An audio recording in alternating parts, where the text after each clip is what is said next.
Welcome to the Careers in Music podcast. My name is Caleb J. Murphy. Today we have Dana Nielsen, a Grammy-nominated mixer, engineer, producer, and multi-instrumentalist. He's worked with artists like SZA, Rihanna, Adele, Post Malone, The Smashing Pumpkins, Neil Young, Justin Timberlake, Weezer, Bob Dylan, and Kanye West. He's also worked with Rick Rubin on projects for Justin Timberlake and Red Hot Chili Peppers. And he even appeared on screen next to Rick Rubin on David Letterman's Netflix show, My Next Guest Needs No Introduction.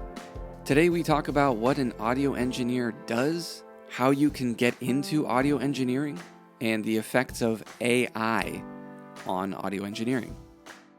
Let's get into it.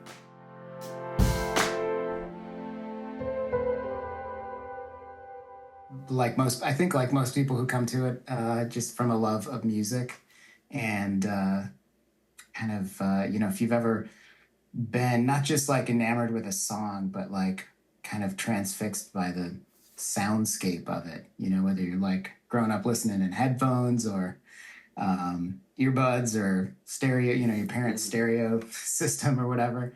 I think eventually I, realized that although I'm a musician, I went to school for music. I was a jazz studies major, saxophone player. I still play a lot of that. Where'd you go to school? Realized Loyola, New Orleans. It really was an amazing place to study jazz and ultimately to study.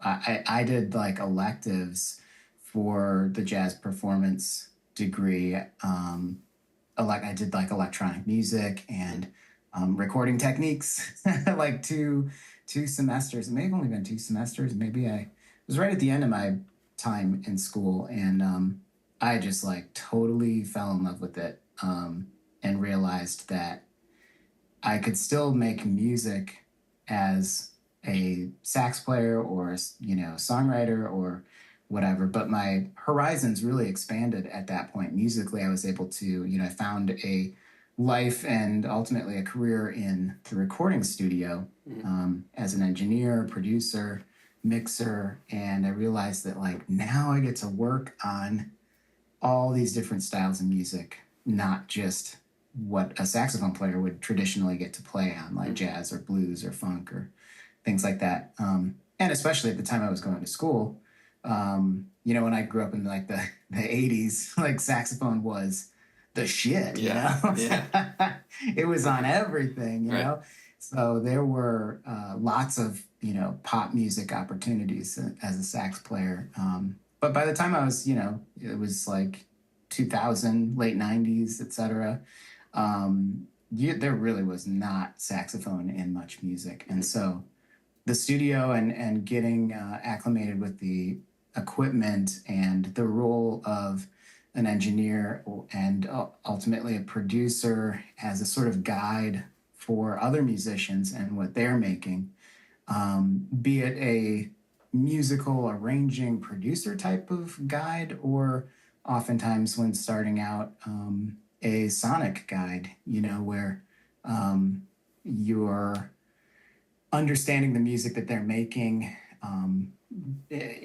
probably in my case and anyone else's, with the context of what you grew up listening to and like, oh, they're making stuff like this, like I know what this sounds like. It's sort of like a performer has a Rolodex or muscle memory of scales or patterns or things under their fingers or in their voice that they've, practiced and trained for and can pull out and execute at a moment's notice. It's similar, sort of a mental Rolodex of sounds, albums that you love and have just obsessed over your whole life, or maybe something you just heard the other day and you want to make something like it. It's a really neat job that allows me to kind of compartmentalize, for lack of a better word, the different aspects of what we hear on a record or Spotify or the radio or whatever. Like, what is the song? What is the performance of that song? What is the captured recording? How are those choices made for tempo and key and, all the different parts that go into what we probably listen to in passing while making ramen. Right. It's a really fun sonic trip, to understand and learn how to make different sounds and what's going to help suit the song that the artist you're working with is making. Yeah. So what would you say a normal day looks like? I mean, it's probably different every day, but what would you say a normal day looks like for you as an engineer? I mean, these days, I'm doing a lot from home, and you can hear my my wife and my 12-year-old daughter walking by.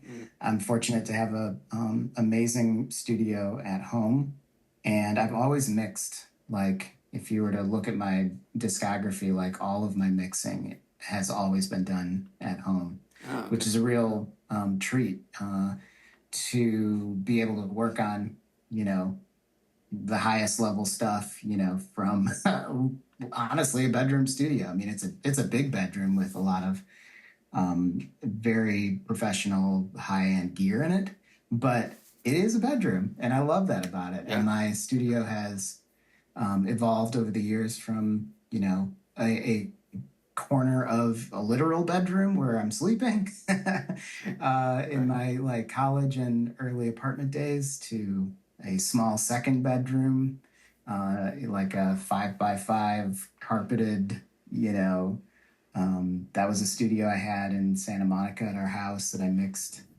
lots of albums in. Even a like number one, I mixed a couple of Neil Diamond albums in that studio. One of them was like his first number one, so it's like it's a really cool thing to be able to these days have equipment that over time is less and less expensive, even though it still can be extremely expensive. But like to have so much power and capability in a small footprint, I've always been really fortunate and glad to have a home space to make, amazing results from. Yeah. So for me, while I do go through stretches of months at a time where if I'm engineering an album, maybe there's a lockout at a studio and I'm going to that studio every day for, 14, 15 hours a day, 6-7 days a week. And that could go on for, a few days to several weeks to several months. There've been a few albums that have gone on like that over a year. Yeah. Which is rarer and rarer as time passes. But so there's times when that's the day and I go to a studio in the morning and get set up for, an hour or so before the band is there. That would be like meaning that the whole studio setup has already been done. And that's just the daily sort of checklist coming in an hour before line checking mics, meaning do all the mics work? Are we getting signal from everything just like we were yesterday? Okay, great. And then it's just off to the races. And it's a very intense job, running around, making changes song to song, I often tell my wife after a long day in the studio working on a long project like that, it's like being on red alert like all day, listening for things, anticipating what the artist needs, what the producer needs if I'm engineering. And there's really no downtime, even to hop to the bathroom. I'm making eyes with, my assistant and, can you, in a completely nonverbal code way, can you put your eyes on the screen? Can you hop over here? We're in record. Nothing's happening this second, but it's in record. I'm going to pop over to the bathroom. I'll be right back. All this happens like non-verbally. And it's intense. Not every album is like that. I would say that's how the, high profile albums are, where you have a superstar artist and they're only there for these hours of the day. And it's a lot, and it's so fun because it's constantly changing. These days, like right now, I'm in a time where almost all of my time is at home in my mixing and sort of pre-production writing studio. And right now I'm mixing a lot of albums that I've produced and recorded. And so it's sort of a time where a lot of the stuff I'm working on is in a mix phase or kind of post-production, editing, mixing, adding samples or beats or so it's just like a lot of kind of same grind, but at home. With usually the artist is not here and I'm just whittling away. I've got charts and organized on which project where each song is at, and so I try to stack them up each day. I'll be like, well, I'm going to do a couple hours on this project, then I'm going to switch to that one, then I'm going to switch to that one, and kind of try to get everybody something each day, like whether it's a final mix or a rough mix or... So how are you, or how did you find these connections? Are you like partner with a studio? Like are there like certain studios in town that like to bring you in, or like how did you initially get all these connections? It varies. It's all, I'd say, with any really with any freelance job, such as audio engineering and all the different roles that might be a part of that. It's all networking and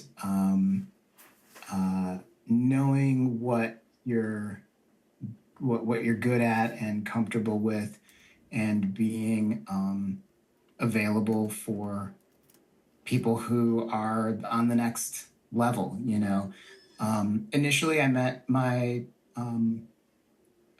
contacts as what was I called? A product specialist at some in LA, some like boutique pro audio sales places. Okay. Initially I was just a regular, my first job in LA ever. Right out of college, I was a pro audio sales guy at Guitar Center in Hollywood. And I quickly got kind of this woman, Susan, there, who had an office upstairs. It's like away from all the wild, crazy, Wayne's World, Guitar Center that we can all picture in our minds. This was what's now, years and years later, what we know as Guitar Center Pro, but was at that point called Outside Sales. And it was kind of a Guitar Center's, or literally just that location, I think, being in Hollywood and kind of catering to a higher echelon of, film studios and record producers and stuff like that. So that was really cool because she had all those clients and was an amazing saleswoman and facilitator for what these large scale installations were looking for. And it required a lot of gear, and at the time a lot of it was people switching from tape to Pro Tools or Sony digital machines to Pro Tools, or and I had learned Pro Tools in college in those recording courses, and the Loyola had updated at the time that I was taking those classes. I didn't realize it at the time, but like the system that they had was like state of the art. And so I was learning all of this incredible Pro Tools. TDM at the time is what it was. The 24-bit 888s, were the new hot thing. And when I found myself there, in LA, working with Susan there and knowing about Pro Tools, I had my own Pro Tools setup at the time, an Audio Media 3 card, which was sort of the precursor to the 001. Probably a younger listener listening to any of this is like, I don't know what any of those what any of those things are, but these were like the very early home studio versions of Pro Tools, where you're using your computer's processor, but you're still able to use the Pro Tools software. Right. Anyway, for her, I became, and for subsequent companies like Westlake Audio and their sales department, I became this guy who was less of a salesperson and more of the technical person. And that was an incredible way to meet all these, legendary studios and studio owners and producers and, get on these, Warner film lots and scoring stages, because these people all had bought systems from these sales groups. And I was the guy that would go install it and troubleshoot things and train them. And so, it was awesome. I really got to meet a lot of people and see the behind the scenes studios and sound stages. And, I'd go up to like Diane Warren's studio at the top of this awesome building and on Sunset, and set things up there. And, just naturally, never being a pushy type of person, you just connect with people.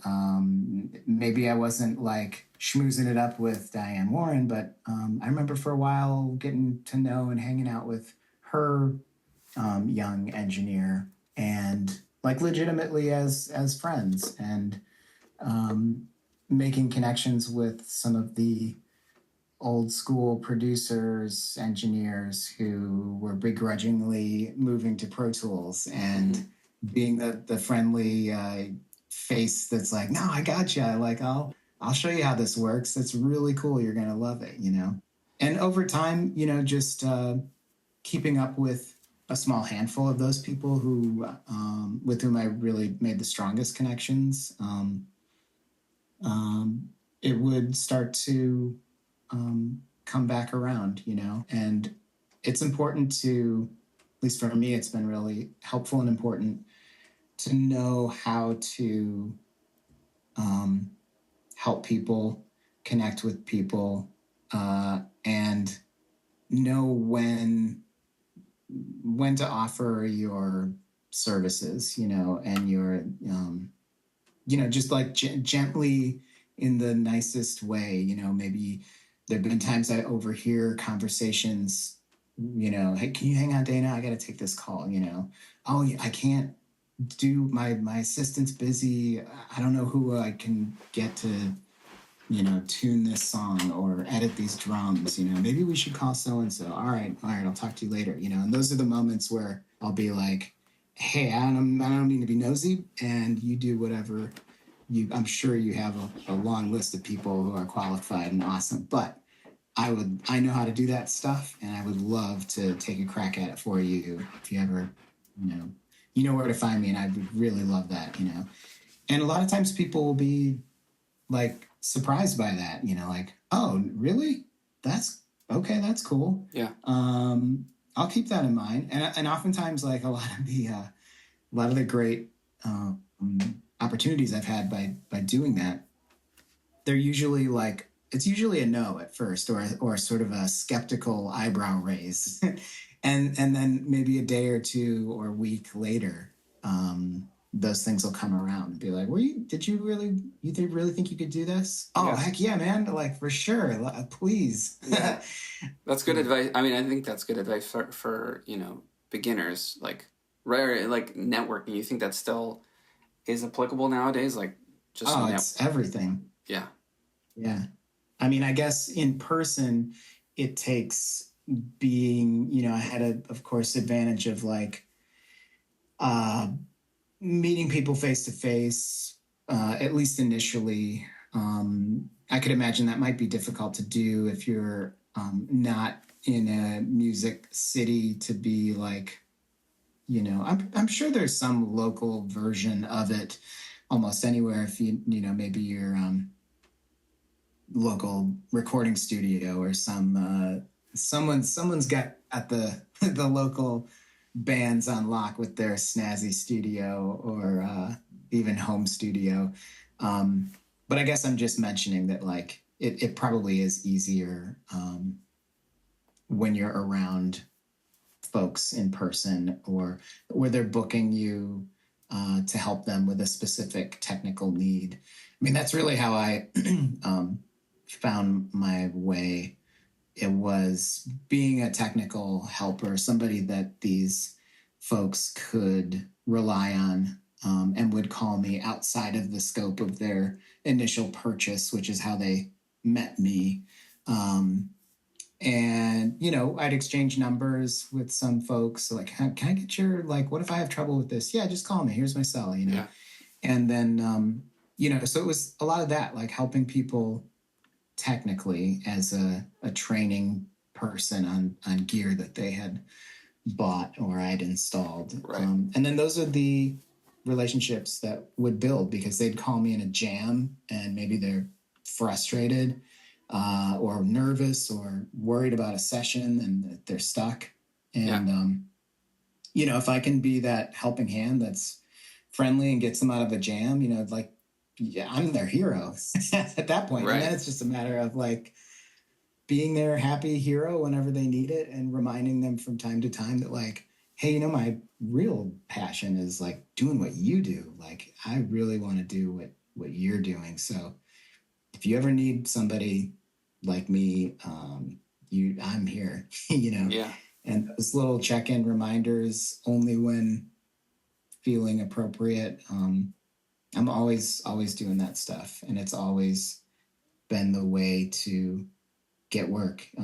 As a mixer, or producer, people hit me up kind of for technical audio stuff. What do you think about this sound? I'm working with this person and it's not, I don't know what to do with it, whether they're the artist or the manager of the artist or the label or whatever. And, I'm still hustling every day, like I can hear, like, this is pretty good. I hear a couple things. I think you're in good hands. Maybe see if they can do this or this. And if you want me to take a crack at it, I love the music. I don't offer this all the time, but because you're awesome and this music is awesome, and I'd love a chance to work with this band, if you want to send over files, I'll take a look at it and maybe crank something out for you to check out, or, it's still the same sort of stuff. Right. And I think if you can come by it naturally and in a genuine way that really is seeking to help and really comes from a love of the music, you can't really go wrong as sort of like, that guy's annoying or sleazy or just always trying to sell me on something, Yeah.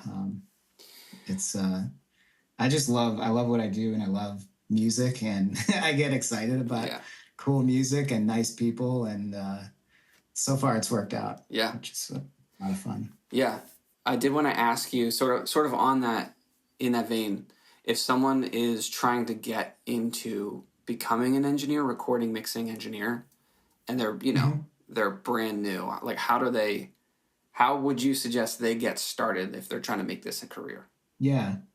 I guess I would suggest the way that I've always done it, and that I see other people who are successful at it when they're starting out, is the main thing is just to do it and to get your system together, have a home studio, and figure out what your DAW is, whether it's, Pro Tools or Logic or Live or whatever.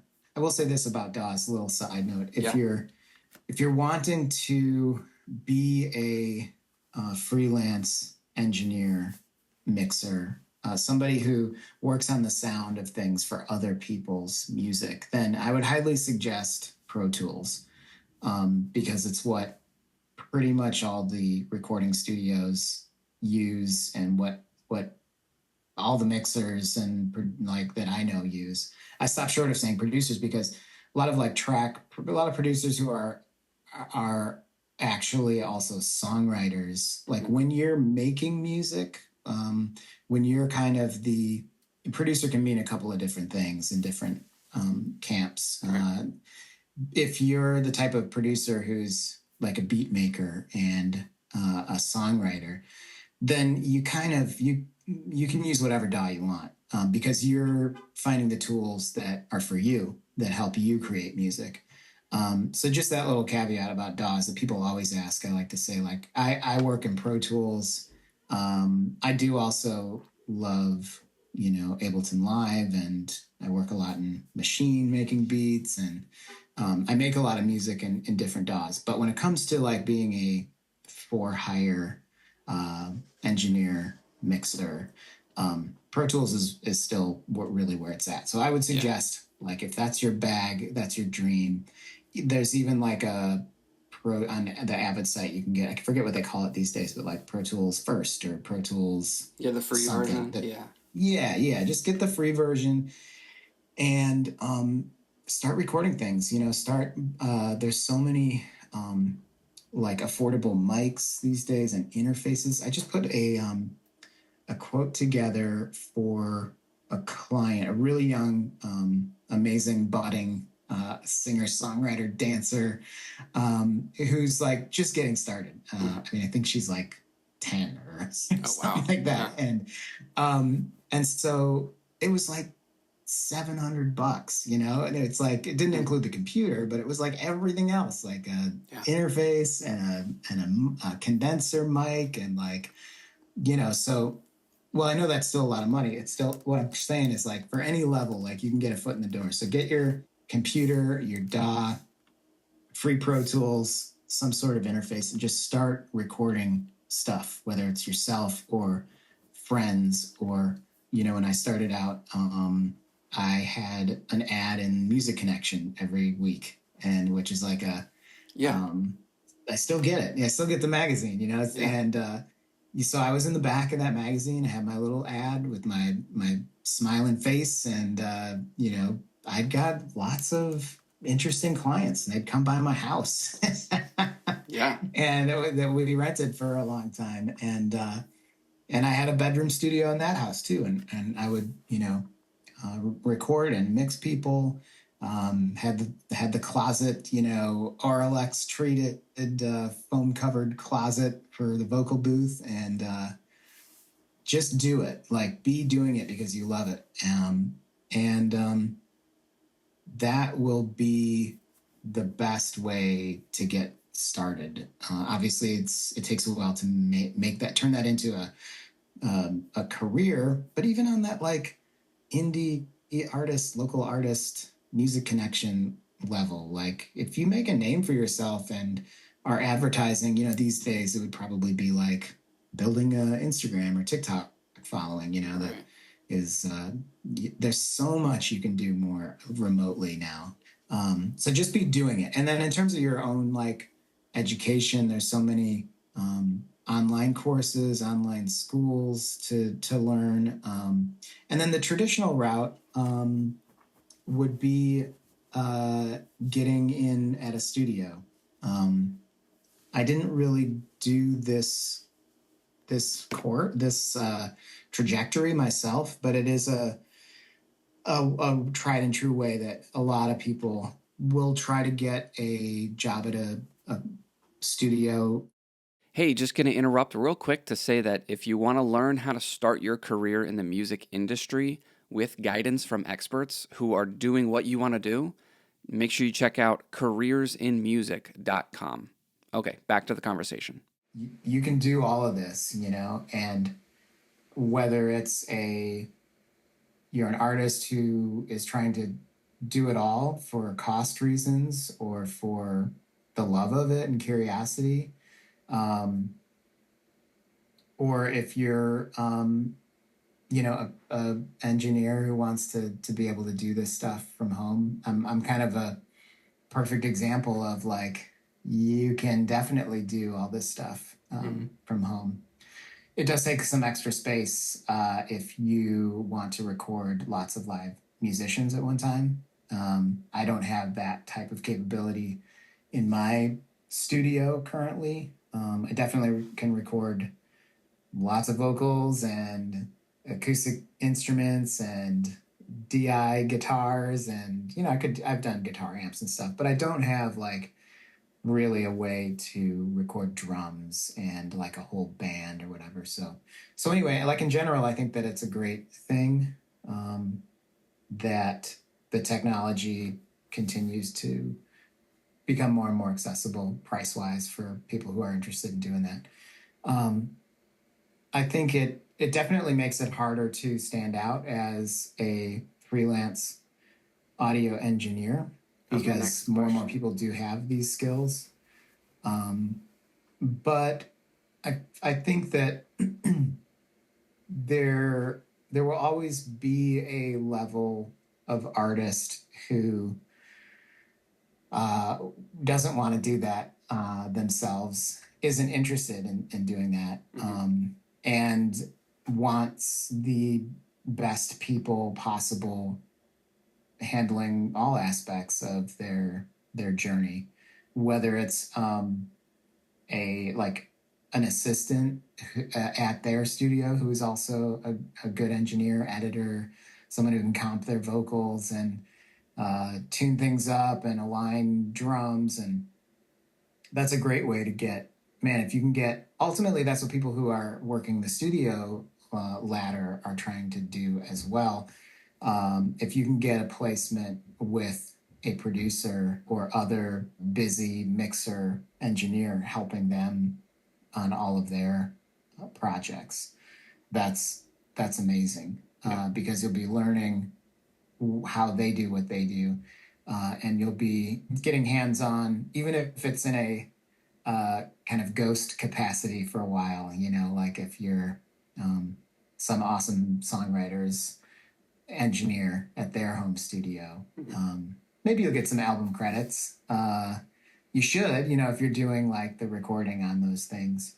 But when you're starting out, if you do get linked up with somebody bigger than you and you're maybe on some sort of like payroll as their assistant, that's the way careers start, What I was trying to say initially on the ladder is like, the traditional sense would be you'd find a studio and get like an unpaid internship, and then if you are a pleasure to be around and hardworking, then perhaps it would turn into like a paid internship, and then a runner would be, I think, the next kind of rung on that ladder, where now you're on salary probably at the studio, and you're running to get coffee and food and taking care of the studio needs and the loading in and out of equipment when the band arrives and the band leaves. It's like what you're saying earlier about being available and like friendly and like, I'll do that. Yeah, those are the folks who get the jobs. If you can, if you might have like all these awesome superpowers as a songwriter or performer or whatever, but whatever has led you to that studio world, the desire to learn it, to be better at it, to turn it into a career, you really have to like know how to clamp it all down and really be there in that service role to only do the job that you're there to do, and to just do it amazingly well with no friction to the person who hired you and the artists who are around you, who even at that level as a runner, you might pass the artist in the hallway or dip into the studio when asked to help move the organ from one side of the room to the other. But your role is to be like quiet, pleasant, efficient, and you're part of the kind of invisible studio team. Right. You're not invisible to the studio and the engineering staff and folks like that. But to the artist, you don't want to be that person who's coming in to move the organ and like, oh, I have one of these organs. My dad had this one, and we're going to do and like, oh, this one has the extra knob on the thing. Oh, cool. Like, you're out of here. Yeah. You got to keep all that completely locked up, Yeah. That's a conversation to have with the other runners after you're, taking a break or something at the end of the day, and like, man, I grew up around an organ like that. No way, Yeah. Yeah. And then you build connections with those people who are your peers, and maybe you make yourself available and helpful to the engineer or producer after the artist has left. If you're the runner, you would definitely be talking to the assistant or house engineer, and not bugging the engineer or producer directly. Yeah. But you might go to the assistant if you feel like you've been kicking ass and you're a real helpful person, and like, hey, is there any way that, I know Dana's in there doing rough mixes, like, can you leave the door open? Or like, could I help out in any way, or just sit in the room? I promise I won't talk, let me check. Let me see if that's okay. And then, so you're always kind of like talking to the next person up, I did a lot of editing, when I first started working on, big albums. I was a really helpful editor and Pro Tools operator for some incredible engineer mentors, who taught me the ropes. And that was always important in my place, to like not speak out of turn, not offer ideas to the artist or the producer, but like offer those ideas to the next person up, privately, discreetly. And if you offer too many of those ideas, it's going to be obnoxious. So it's really man, there's so much in this job of kind of group dynamics and knowing how to be really helpful when needed, and how to be invisible when needed. Yeah. And just over time, the studio will notice your good work. The producer, the engineer that you're working under or assisting will notice, and then they'll be like, next time they book that session or work with somebody, they'll be like, let's make sure we have that guy. He was great, or gal, like, and that's how you start to get, repeat business, even if at that point you're a, W-2 employee of the studio. It still is like, ultimately everybody working at the studio wants to get to that next level. The runners want to be assistants. The assistants want to be, house engineer. The house engineers want to get noticed by the producer or the artist, who will then be like, why don't you come work with me? Right. So that's the very kind of like traditional studio ladder that most people who want to be engineers and mixers kind of go through. Right. But there's so many ways to do it. And I would say, whether that's your way or not, just keep doing it on your own. Keep making music, recording stuff, mixing stuff for your friends, up for other independent artists who've heard about you and can afford to hire you, or do spec mixes for people who might be a little out of reach, who might not know you. So it's important, when I see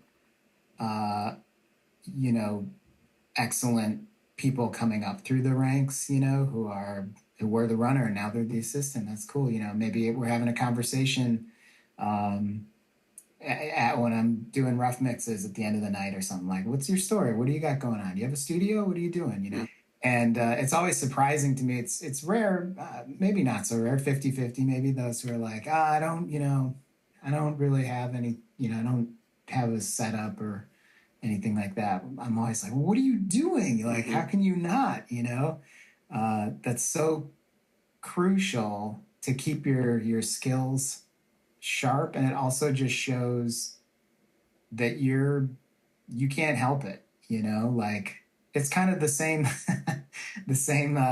cynical but true mentality of like, a label looking at artists to sign, like, well, on one hand, it's really obnoxious to think like, oh, the labels, they don't want to do any artist development. And while that's kind of cynically true these days, there's also truth to to a label asking like, well, what have you done? What are you doing? And if your answer is like, well, nothing yet because I don't have a label, it's like, Yeah. like you gotta be you gotta. doing it. And even like those who are doing it aren't even necessarily knowingly doing it to get noticed. It's like you just have to. It's like it's such a passion. It's such a curiosity. It's a need, like. Right. And I think those are the folks, whether they're artists or budding producers or engineers, who are going to do well because they just are that passionate about it, and they're going to do it whether they're in the limelight or not. Right.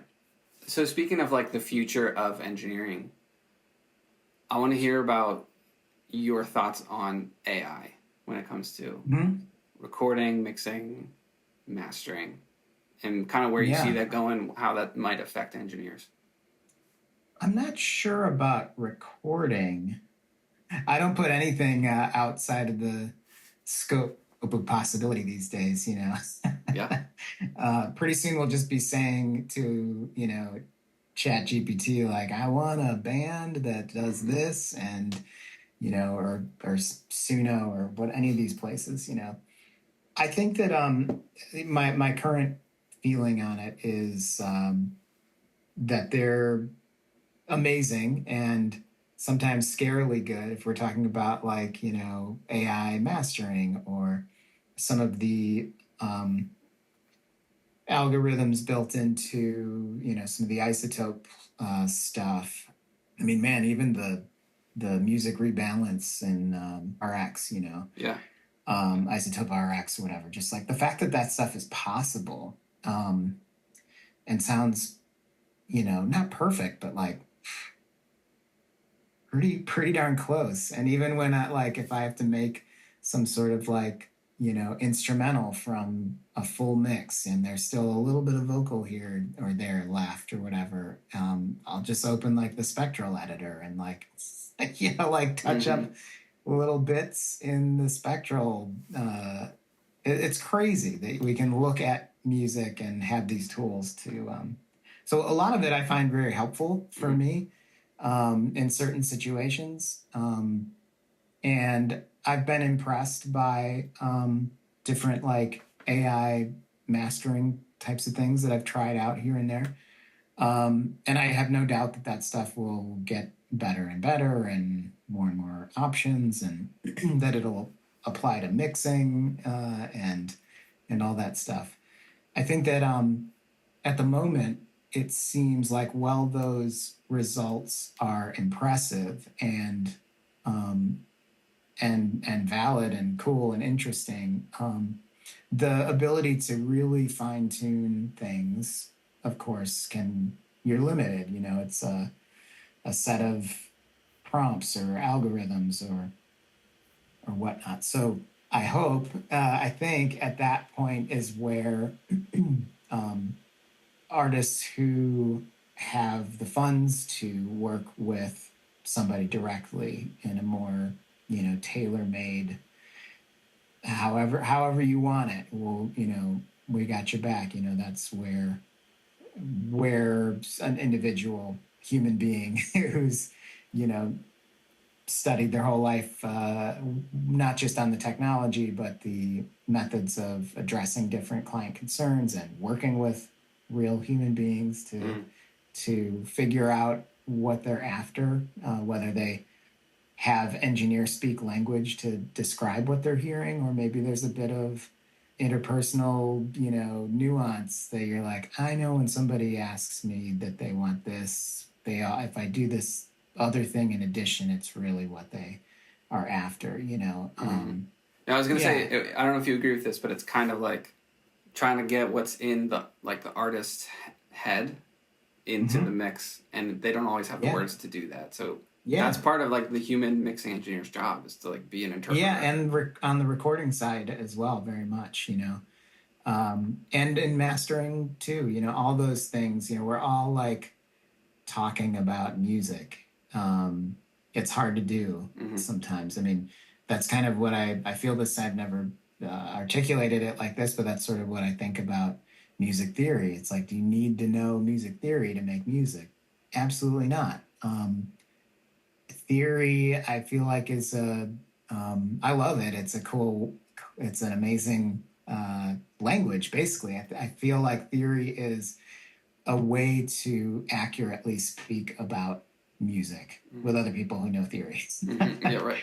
And it's like a language to describe things that have an emotional result. And in music and mixing, it's like there's a technical language, and sometimes it's super obnoxious if somebody thinks they know the language and they really don't, um, uh, so all of those things are that's part of our job to decipher. If somebody really knows what they're talking about and they're engineering their own stuff and they just need a little extra help and they know that there's like a bump at 3.8K and it's getting on their nerves or whatever, like, oh yeah, sure enough, damn, nice ears, a good call, that's super helpful. Usually that's not the case, but yeah. So I think in general, AI, I think is really exciting and promising, and at times frightening at how good it's becoming.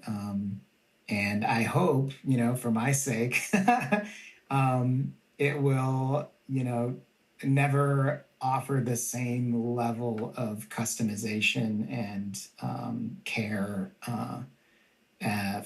especially for like a long-term project with many songs. And, I mean, that's part of the joy of working with other people, collaborating with other people, getting what somebody brings. Maybe you've heard a bunch of my mixes or productions and you want that particular thing that you've heard me do before, or something like that. Right. And, unless there's a Dana AI or something, I'm not building myself up to be some awesome sought after whatever. I'm just using myself as an example. We all have our own personal taste and stamp, and AI will always be an incredible tool that will be less expensive than hiring the personalized bespoke experience and care of a one-on-one person. I hope that there's still, at some level of budget and whatever, that people will still be using humans on their projects. Yeah. My take quickly is just like, please. The more artificial intelligence becomes involved in music, the more people might crave like a human connection and interaction. Because if everyone's using AI, then they're gonna be like, well, I want to go back to like working with a human. Right. It'll be like the new version of like tape, Right. Working with humans. Use the human on this track. Isn't that hard? Aren't they smelly? Like, yeah, but it's a good smell. It's so cool. Just listen to it though. It's raw. It's all just listen to it. Yeah. It's expensive, but it's so worth it. I'm sure you're right. It'll be like the throwback way to make albums. Okay, I have one more question for you, and then I don't want to take up any more of your time. Oh, I got to keep an eye on my time too. I got a client coming. But yeah, go for it. I'm just checking up on my calendar here. Okay. So we don't have to talk about your rates specifically, but in your experience, is there like a range that, like a beginner engineer could expect to make? Just like in your experience, kind of what is like, can you give some ranges of what you can make from, maybe if we keep it at like per song, like recording a song, mixing a song? I mean, recording isn't usually a per song thing. It would usually be a day rate or an hourly type of thing. Mixing is more often a per song type of thing.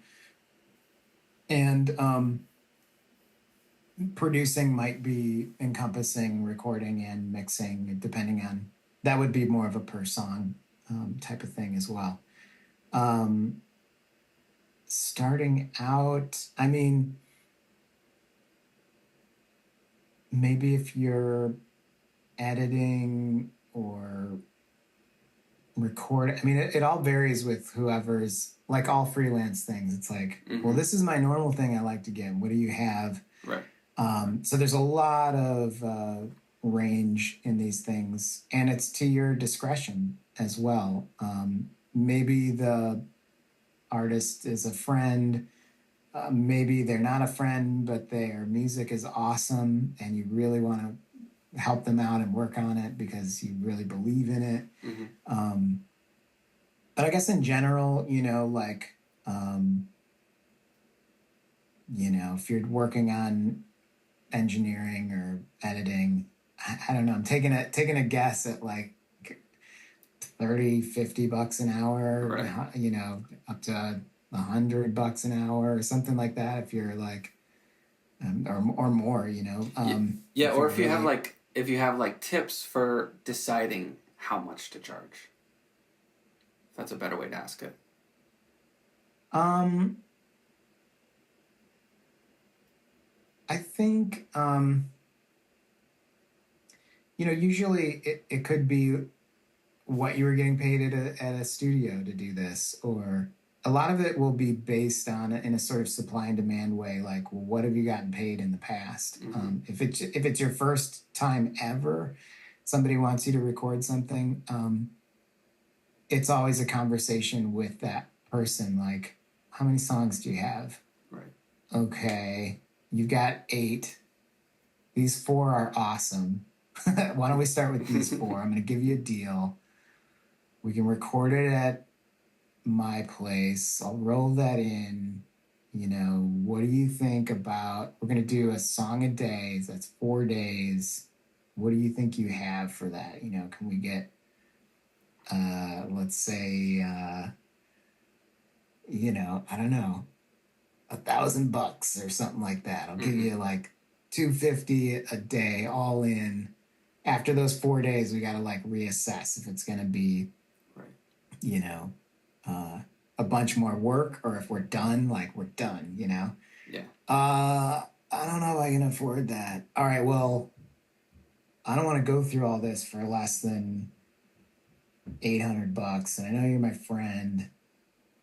And how about, like, why don't you pick your favorite 2 songs? Yeah. Like, yeah. It's hard, or maybe you end up doing it for really cheap, but you're gonna own the masters, or you're gonna put it out on your label, or you're gonna have a piece of the you're gonna put this on DistroKid. Okay, well, I'll do you like a super solid, but put me down on the split at DistroKid for 50%, Yeah. It's like every deal can be really wildly different, until, well, not even until, always, I guess, but eventually you'll be like, okay, well, that worked out cool. So I've done deals now in the past like year. I did one for free with a huge amount of their DistroKid, and it's not paying me anything, but they're touring, and eventually maybe they'll get signed or whatever. And then I did this other one with this person who's like older and had money and is kind of a pain in the butt, but the music's pretty cool. And he paid me like $1,000 for like one song, and I did the recording and the mixing, and we did it all in one day. So like, there's somebody who's paid me that. And then this other person like wanted to do like, and then you have these sort of like formats, and you see what can you get. Yeah. And how good is the music? And then, okay, that worked. And that wasn't painful. And I felt good about that. And then this other way worked too. And it was totally different. So it's really like it's just really experience. It is. And it's a really, somebody asked me in the forum on Mixpurge about this the other day. Like, my son is getting into it and recording a band, and how much should he charge? And I'm like, oh man, that's a really, really hard one. There's so many factors, and you kind of like get what you can until you're like, you have enough of that experience, and you've done enough of those different deals, and you know what works for you and what really didn't pan out in the end. And then you can kind of have these like benchmarks of like, well, this is my rate, and I will bend on that if I really like what you're doing and you really have a hardship at hand, but like then you start to establish kind of like a sort of some minimums and things like that. Yeah. But in the beginning, it's kind of like, what can you get? And what are you willing to do it for? Mm-hmm. What are your situation? Are you living at home with your folks and you have this cool studio and you're not much overhead and you can kind of take your time and do some like kind of more back end deals for the love of it to help some friends out? Mm-hmm. Or are you like, you have an apartment and a kid and you're also renting a small studio sublease from, in a commercial place, and you got to make you like rent in two places. Yeah. You're probably not going to do those friend, all in, pay me on the back end type of deals, right. I hope that helps. Yeah, I hate that to is feel like such a weenie, like trying to cop out of money answers. It's just like, it's so all over the map, and it takes a while to figure that out. There's no union for these things to quote like, well, technically, a day of engineering is this. And so it's all kind of based on that. It's like, it's just the Wild West, and you wear so many different hats.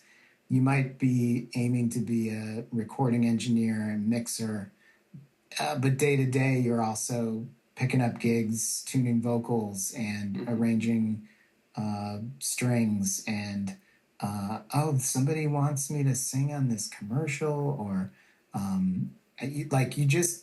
it's when you're doing this type of stuff, it's the Wild West freelance life. My wife and I are both freelance music people and have been for 24 years in LA, and it's just comical, the plates we spin and the gigs we do, and we're very fortunate. I look back on all of it, I'm like, it's so crazy. We live in this city and we both do music full time. Yeah. It's bizarre, and we have a kid and a normal looking life, and like, how is this possible? Right. But every day it's a freaking grind. It's like, it's doing all kinds of weird music jobs that friends bring to you and other clients bring to you, and like dreaming up new jobs and presenting them to people, and networking, and like it's not a 9-to-5 lifestyle. Yeah. No, I've been self-employed for like 7 or 8 years now, and now it's like music centric, and I totally get it. Like it's every project is different. Everybody has a different budget. Yeah. It's like,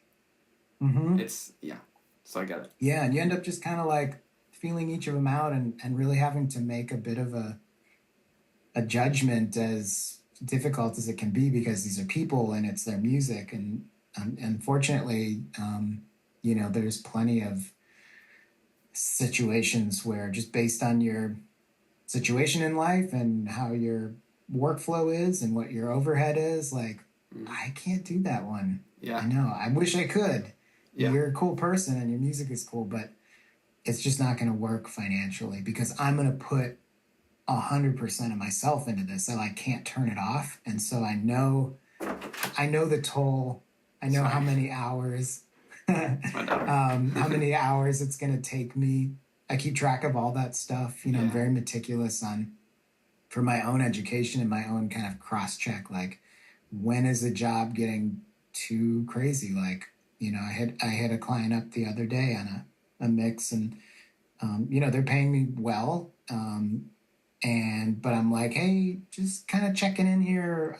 I've worked 24 hours on this mix at this point, like, it was kind of a mix and a lot of sort of editing to get it into mix shape and stuff like that. So it's nice to kind of have systems to keep tabs on what you're doing, because then you start to get a feel for like, well, mixing right now lately takes this long on average, and mix prep takes this long on average. And so when people come to you and they're like, we got 8 songs and this much money, you can kind of be like, well, I'm going to be working for like, $15 an hour, and it's going to take up tons of time. That's smart. This is great. It's fun, man.